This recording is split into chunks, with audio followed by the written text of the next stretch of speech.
Hello दोस्तों, फिर से एक बार आप सभी का स्वागत है आपके अपने चैनल एस मैथमेटिक्स। दोस्तों, उम्मीद करता हूं कि आप सभी फ्रेंड्स अच्छे होंगे और अच्छे से ही जो वेल स्टडी कर रहे होंगे। आपको जो क्वेश्चन है वो समझ में आ रहे होंगे। आज अपन दोस्तों बात करेंगे अपने क्लास 10th जो है उसका चैप्टर नंबर 7 के बेसिक यानी इसके परिचय की, यानी कि इसके अंदर क्या क्या फॉर्मूले आएंगे उनकी अपन यहाँ पर बात करने वाले हैं। तो दोस्तों ज़्यादा से ज़्यादा अपने दोस्तों के साथ इस क्लास को ज़्यादा से ज़्यादा शेयर करें और हमारे चैनल को अगर आपने सब्सक्राइब नहीं किया है तो हमारे चैनल को सब्सक्राइब जरूर कर ले और नोटिफिकेशन को ऑन कर ले।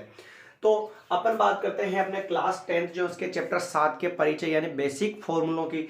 तो सबसे पहली बात तो इसका नाम जो है वो है निर्देशांक ज्यामिति, यानी कि इसके अंदर अपन निर्देशांक के बीच जो है दूरियों की बात करेंगे और विभाजन की बात करेंगे और मध्य बिंदु के निर्देशांक एंड त्रिभुज के क्षेत्रफल को ज्ञात करना अपन यहाँ पर सीखने वाले हैं। ठीक है दोस्तों, तो जैसा कि पहला जो है नॉर्मली तो बता दूं मैं कि मूल बिंदु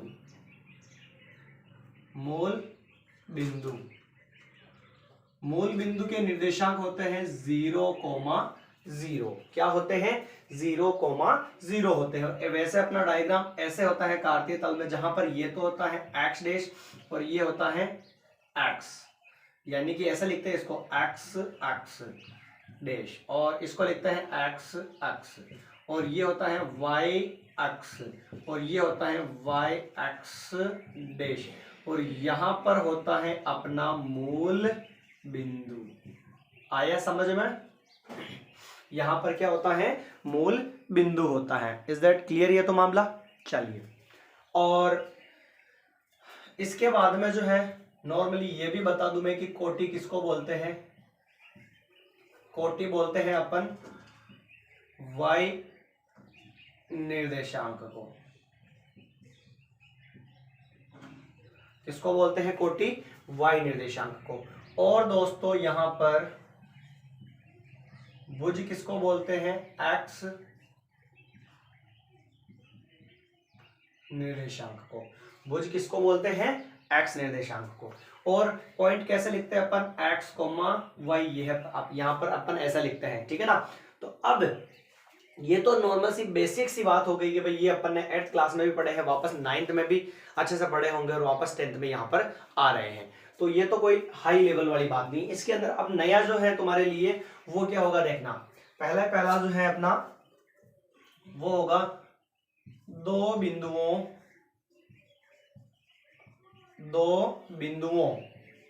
P x1 y1 और Q x2 और y2 के बीच की दूरी, यानी कि किन्हीं दो बिंदुओं P और Q, A और B कुछ भी दिया हुआ हो सकता है ना, तो उन दोनों बिंदुओं के बीच की जो दूरी का जो सूत्र होता है माय डियर, वो होता है x2 माइनस x1 का whole square plus y2 minus y1 का होल स्क्वायर। ये होता है दूरी सूत्र। आया समझ में सभी को यहां तक? चलिए, फिर आगे जो है एक फॉर्मूला और बनता है, डायरेक्ट भी पूछा जाता है। मैं डायरेक्ट बता दूं, फिर जब अपन चैप्टर पढ़ेंगे तो उसमें जो है इसकी अपन बात करेंगे कि ऐसा कैसे आ रहा है और किस रीजन से आ रहा है। तो वो है अपने पास किसी बिंदु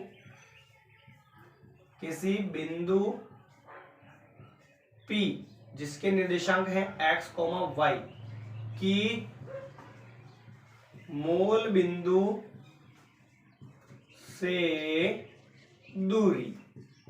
किसी बिंदु P जिसके निर्देशांक है x, y और उसकी जो है मूल बिंदु से दूरी, तो वो होती है my dear d is equal to under root x square plus y का स्क्वायर। ये होती है दूरी। आया सभी को समझ में?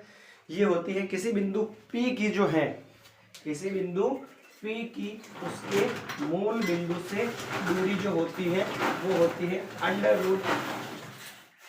रूट एक्स स्क्वायर और प्लस वाई स्क्वायर। ये होती है दूरी। अब इसके बाद में अपन आगे बात करते हैं, तो फिर जो है आता है एक और फॉर्मूला,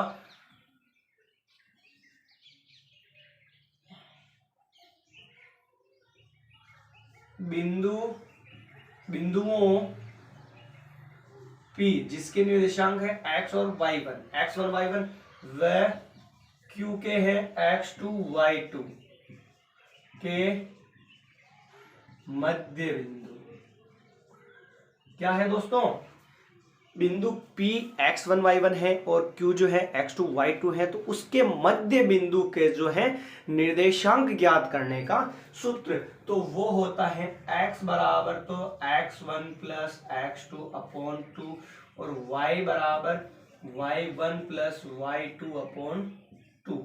ये होते हैं दोनों फॉर्मूले मध्य बिंदु के निर्देशांक ज्ञात करने के सूत्र।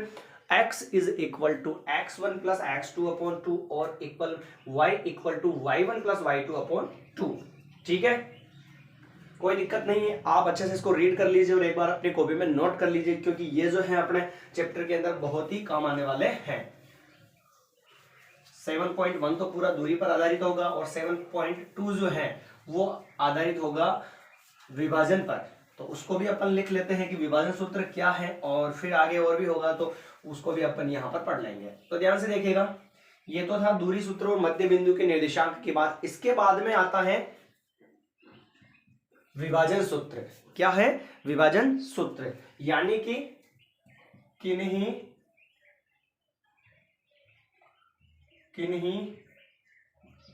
दो बिंदुओं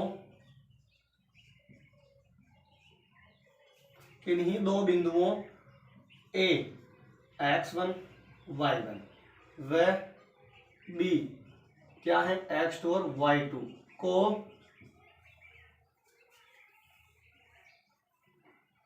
m1 अनुपात m2 में विभाजित किन्हीं दो बिंदुओं, सॉरी उल्टा लिख दिया मैंने यहां पर, किन्हीं दो बिंदुओं A और B को मिलाने वाली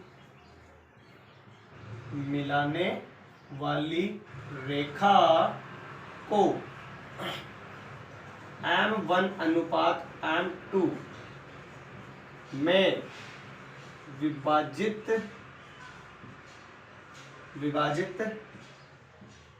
करने वाले बिंदु P जिसके निर्देशांक x, y के निर्देशांक x इज इक्वल टू तो क्या होगा m2 x1 plus m1 x2 और अपॉन में आ जाएगा m1 प्लस m2 और इधर y is equal to m2 y1 m1 y2 और फिर नीचे m1 प्लस m2। ये है विभाजन सूत्र का फॉर्मूला।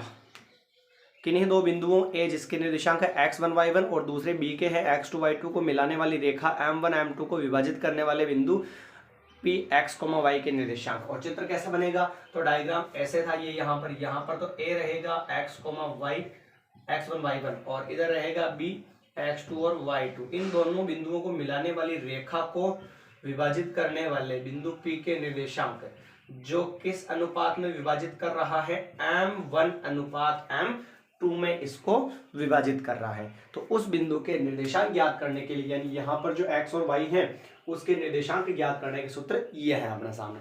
एक बार आपको क्या करना है, यहाँ पर ये जो सारे फॉर्मूले हैं इनको नोट करना है, उसके बाद में जो भी अपन चैप्टर पढ़ेंगे वहां पर इनका यूज कैसे होगा वो आपको बता दिया जाएगा। ठीक है, और अगर आपको जो है ये अच्छा समझ में आ रहा है कमेंट जरूर करें, अपने दोस्तों के साथ इस क्लास को शेयर भी करें और चैनल को सब्सक्राइब करना ना भूलें।